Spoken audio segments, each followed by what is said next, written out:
Ozane got married to another man, making her husband a total of 26 men. Her husbands were very angry, but they couldn't do anything to change her mind. She is the king and she can do whatever she wants. They went to Ozane's room and said to her, "Our king, how can you get married to another man? We thought we are enough for you. We are 25 men already." Ozane stared at them angrily and yelled, "How dare you question me? Don't you know women are promiscuous in nature?" Once upon a time, in a far, far away village named Ozeni, lived a group of people who were so different from other people in the world. The women in the village were the head of their household. They were the men in the village, in their relationship, and in their various marriages. The men were the housewives. They did all of the duty of a woman. They were submissive. They washed dishes, clean the house, do the cooking. In fact, they take care of their children right from birth. The only thing the woman did was to get pregnant and carry the pregnancy. Immediately the baby is delivered, the responsibility of taking care of the baby is given to the man. The men never worked to earn a living. The women were in charge of doing that. They go to the farm, some were hunters, some were palm wine tappers, some were fisherwomen. This was how they got the money to provide for their various families. The men didn't work. Some men who had the zeal to work will have to beg their wives so much before they will be given the permission to work. If the wife agrees, she will open a small shop in front of their house or at the market for her husband to start selling foodstuffs. And the husband will be so glad. Being the head of the household, the women were allowed to get married to more than one husband. They had concubines, they had sugar boys. The husbands were not allowed to be with more than one woman. It's an abomination, and if any man is caught doing that, he will be punished severely. The men would kneel and beg their wives, "Please, Oni, I'm enough for you. I'll do whatever you want me to do. I'll work harder in the bedroom. I'll cook delicious dishes for you. Please, don't marry another husband." But the women ignored them. They did as they liked. All of the women in the village had up to 4 husbands, and they were still not satisfied with them. The only couple in the village that vowed never to let a third wheel into their marriage were the Nandinis. Mrs. Nandini, the husband, and his wife, Mr. Nandini, fell in love with each other. She proposed and he accepted. They were so much in love with each other. The women in the village were so angry at Mr. Nandini for showing her husband that amount of love, because it made the other husband in the village start comparing. They warned her not to shower so much love on her husband, but she ignored them. In fact, they sent so many men to seduce her so she could take another husband, but she passed all the tests all the time. And because of all this, the women segregated themselves from Mr. Nandini just because of the love she showed her husband. She was the only woman in the village with one husband. In fact, Mr. Nandini didn't believe in making her husband do all of the household chores. Sometimes she would pack the dirty clothes and stay in front of their house to wash.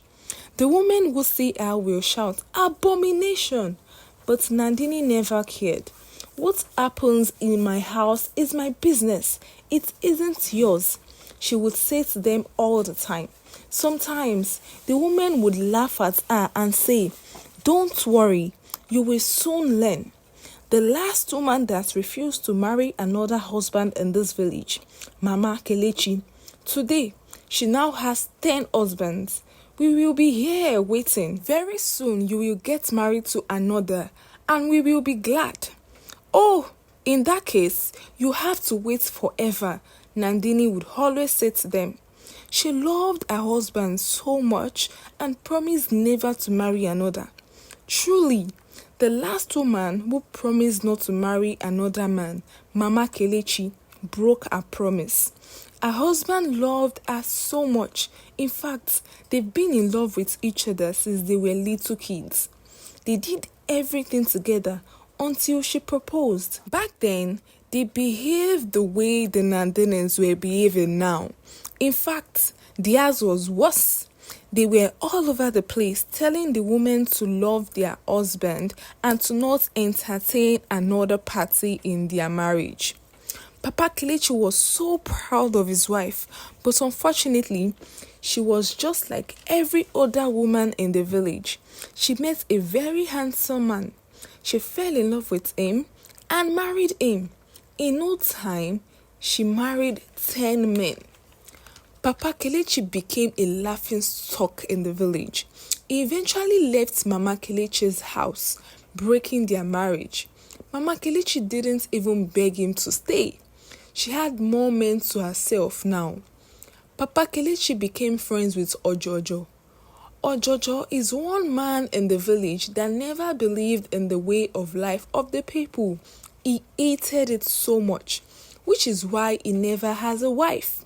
He vowed never to bow to any woman. Me, Ojojo, I will never do such a thing. I will never get married to someone that will be above me.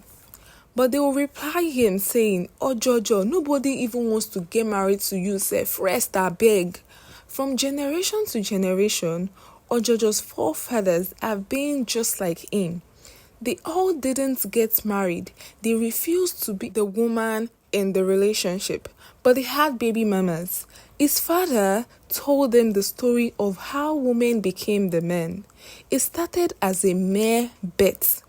The village was under attack by intruders. The people of Ozeni went to hide, but they had to come out of their hideouts because the food they kept got exhausted. They sent so many men to defend them, but they couldn't defeat their enemies. So many times, they sent very strong men to defend them, but all to no avail. People started crying because there was no food. And so one day, the women had a meeting and came up with the idea to defeat their enemies, but not with swords, not with fights, but with their beauty. They would seduce them and defeat them. The women agreed to do so. They told the men, but the men laughed at them. That's so funny. Even the strongest of the men we have in this village have gone and they didn't succeed. So why do you think that you mere powerless women will succeed? The women were so hot, they angrily said, then let's make a bet. If we defeat them, we become the men of the village. We will rule the village forever. The men laughed foolishly, agreeing to their bet. The women went, they seduced the intruders and they defeated them. The men were shocked, and that was how the women won the bet. Ojojo's family were not in support of the idea, but a bet is a bet, and that was how the women started ruling over the village. Ojojo vowed that it's in his own generation that it will stop. For a very long time, he has been planning a conspiracy, but no one knows what he's planning. But they know for sure that Ojojo is planning something, which is why the queen makes a guard follow him around without his knowledge. But nothing was still found. One day, Queen Ozane was going on a walk as usual when she saw a very handsome man. She was wild. He is so handsome, she said. The man bowed with tears. My queen, he said. Queen Ozane didn't let him go. Who are you, young man? She asked. My name is Azani, and I am a stranger in this village. I came in search of greener pastures. Queen Ozane was in love with everything. His voice, his tease, and charisma. Everything made her eyes glued to him. Okay, young man, I'll be expecting you in my palace tomorrow. And the man blushed. The next day, Azani went to the palace to visit Queen Ozane.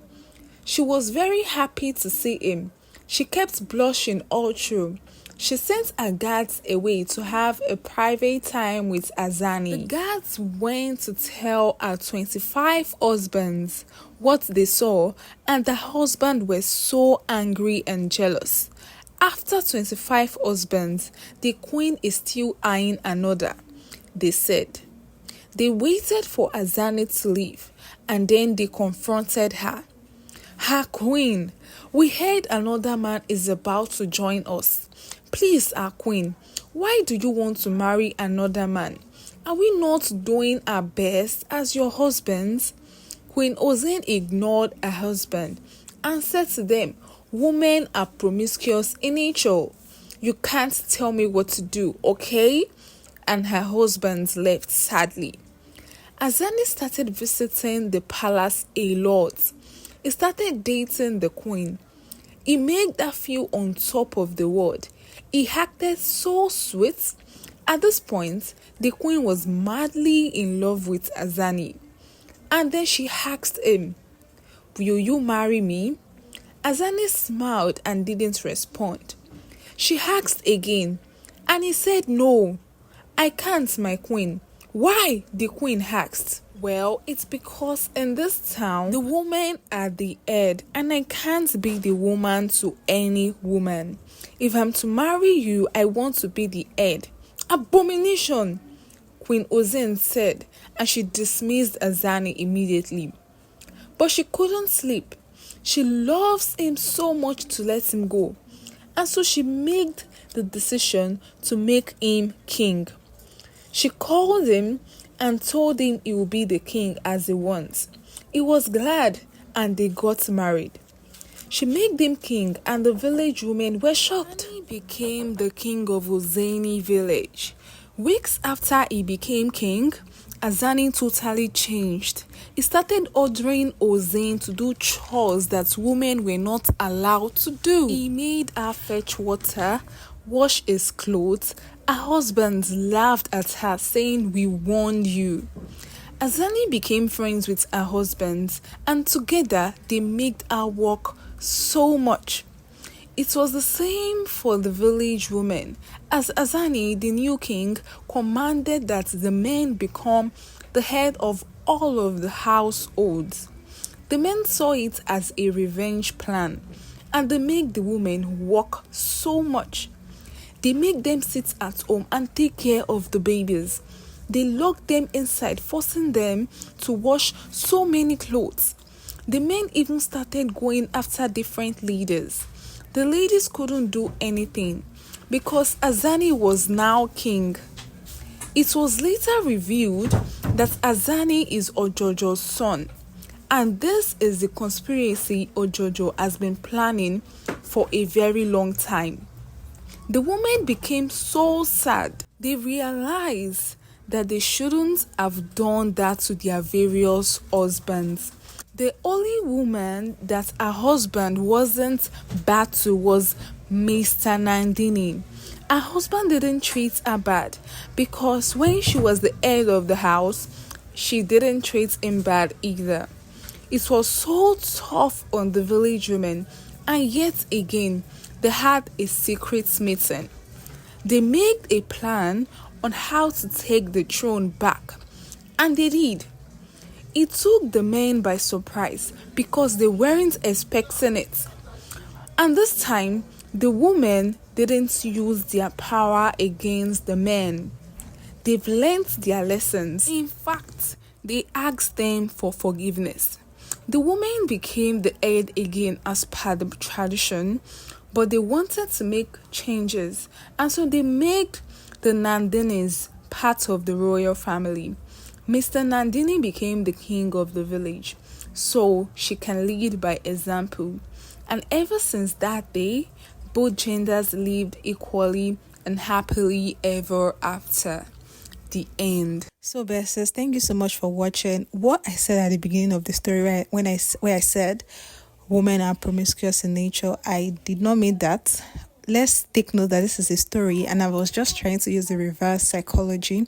We all know that when men cheat, they always say, "Oh, men are promiscuous in nature." That's like something they say every time as an excuse, and that is not a valid excuse. So I just wanted to use a bit of something like that. So women are not promiscuous in nature. Point of correction, we are the most loyal gender. Yeah. So thank you so much for watching. Please, what do you really think about the story? Do you love it?